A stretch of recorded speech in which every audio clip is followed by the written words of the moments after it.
Some material may be inappropriate for children under 13.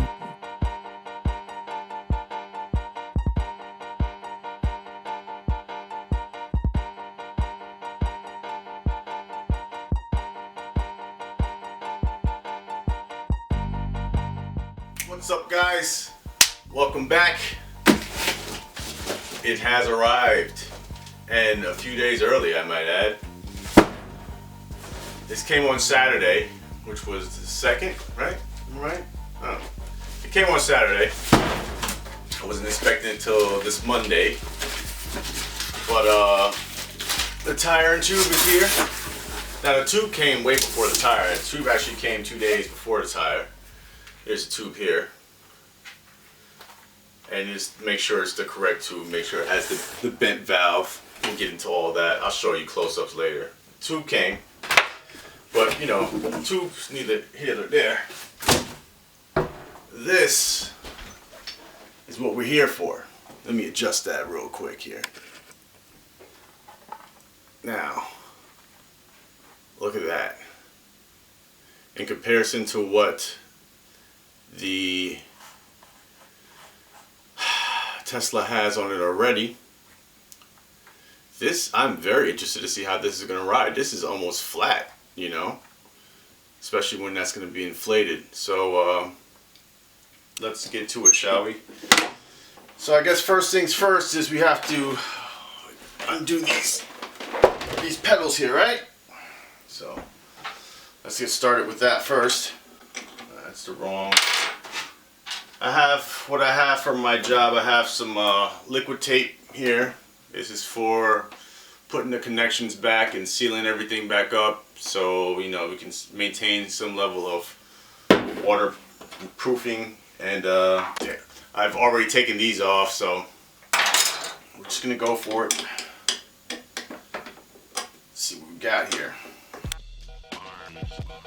Alright guys, we're going to speed things up just a little bit here. I don't want to bore everybody to death. Most people already seen how to take these things apart and you know what you have to do. Everything kind of went smoothly with the disassembly. The one thing that I definitely noticed that the LED strips became a pain to kind of get off, and even though I saw how you're supposed to pry it off, it was getting to the point where I could see the plastic wanting to break. It was turning white. So as you see, when I get to that part right now, I basically kind of leave that alone just because I didn't want to, you know, mess it up anymore. So yeah, I did the best I could, but you know, like I said, I didn't want to go hard and break anything. So this is the result. I haven't seen inside. This is the beast. This is what she looks like. Ah, there she blows, as they say. Ooh, Lord, that is loud. So this is the last time she's gonna be on. I just want to turn her on real quick and say my last goodbyes. But yeah, let's keep rocking. I watched a few breakdown videos. See if you can see my face. I watched a few breakdown videos, and one caught my attention is the one where the guy did not disconnect a single thing.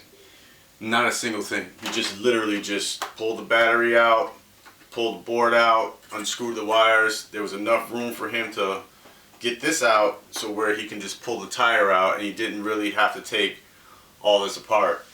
And in theory, that would be awesome. But yeah, if I can get to this without doing all that, we'll see. I don't know. But for right now, let's just keep going. Alright, for this step, this is when things start getting a little more hairy. As you see, I'm marking just all the connectors, so when I put everything back together, I know I'm hooking the right connections back up where they belong. And it seemed kind of trivial at first, but it actually was very helpful when I got to that point. And you can see I'm now just taking out the battery and just disconnecting everything. Make sure when you guys take the battery out, if you can do any repairs on your EUCs, that you, after you take the batteries out, still turn the power on to drain that last bit of power that's left in the capacitors, because you don't want to short anything out. And there's always some power, there's always juice left in there once all the batteries are out. Like I said, I'm speeding the video up here, so I'm not showing you what's going on both sides, because it's basically the same thing on both sides. You gotta take the batteries out. After you take the batteries out, you gotta unscrew the 6 screws that are leading to the motor, and I did all that.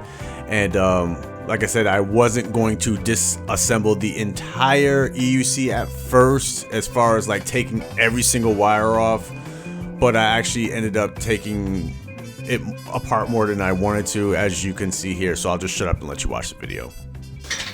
The reason why it's so hard to get this damn shell off, because under the control board, it's a big piece of damn duct tape. Duct tape! Now I guess they probably put that there to keep water from flying up into, and I appreciate that. But, yo, my G, come on, son. Come on, son. Duct tape, B? I'm sitting here struggling to get this thing apart, unscrewed everything, and you got duct tape which is holding up my goddamn progress. Alright, now this is where we're getting into the thick of it. You know, when I first took the wheel off, I was like, yay, I felt accomplished, I finally got it out, but not even thinking what the hell actually lied ahead of me. And the best part, right now I'm marking what direction the stem valve goes in, and as well as the tire direction. Even though the new tire I'm putting on doesn't really have a direction, but you know, just marking what side goes where. And I can thank Nightbird Scuffle for giving me this idea, because I watched his video taking the tire off and the problems that he was going through when he put it back on. He kind of put this inner tube back on backwards. So thanks, Nightbird.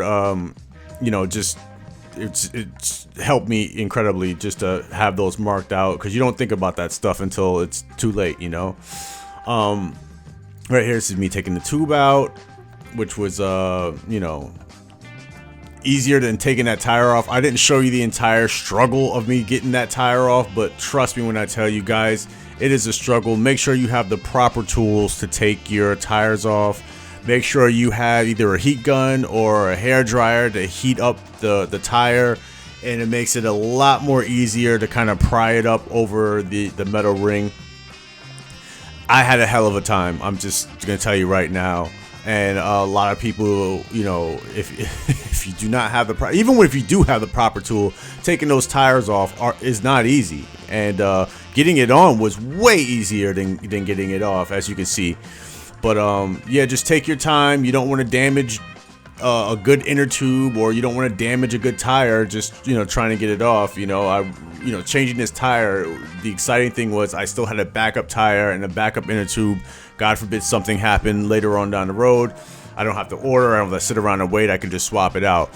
The biggest hiccup that I came into was the new inner tube that I ordered. It definitely had a bent valve stem, which you're supposed to order, but the valve stem was bent in the wrong direction, and it was actually facing way further out than I wanted to, or thought that was, you know, possible to make the wheel spin without catching. So that was a big hiccup, but I put the old inner tube back in for now, and we kept it pushing. I made the changes to the USB like I wanted, like I said I was gonna do. And then I covered it up with my liquid tape so no water can get in there. Now I'm just running the wire for the USB, I don't know why I keep saying USB, for the LEDs here, so I can mount them. There we go. I don't want too much room there, I just want enough that it's going to reach through the top. Just so you know, we have jumped way far ahead.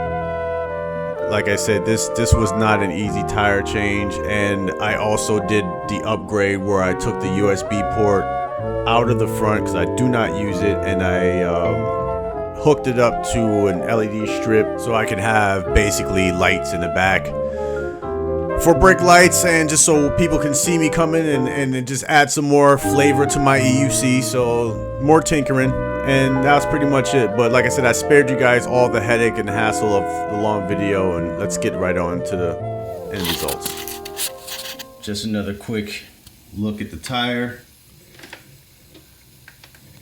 Tesla has an upgrade. I know I need to wash it, but having some technical difficulties here. But yeah, I'm gonna put everything back together. Like I said, it's giving me that little rattle noise, so there's some screws that aren't tight enough, so I gotta go back inside and tighten it up. But I don't feel like doing that right now. I'm extremely tired, so. But all in all, it worked. I put the switch back on there, and then I also wired a hole here so I can run my LEDs.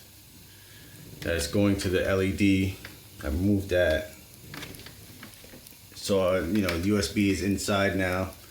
I don't ever use it, so, but nonetheless, it's working. Sorry for the dirty Tesla, but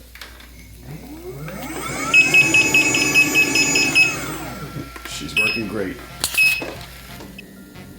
All right, guys, here she is. The new and improved Tesla V2 with the brand new tire. Got the knobbies on it.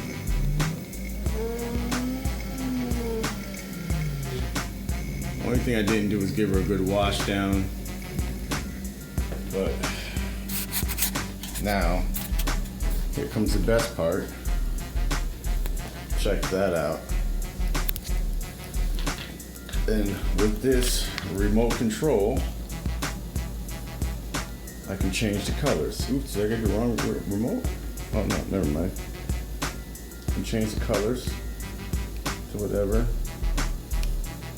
Make a flash, which I think we'll just leave them on that. But it's just little upgrades. But the tire's looking good.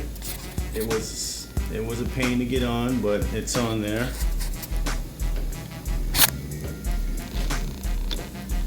Light on. And there she is. I'll take her out for a ride in a second. You think people see me coming down the street now? I think the only sad thing is I didn't get to wrap it all the way around, but that's definitely bright enough for me. And if I want it nice and bright, I might have to ride this thing backwards. I don't know. Well, we'll see. Anyway.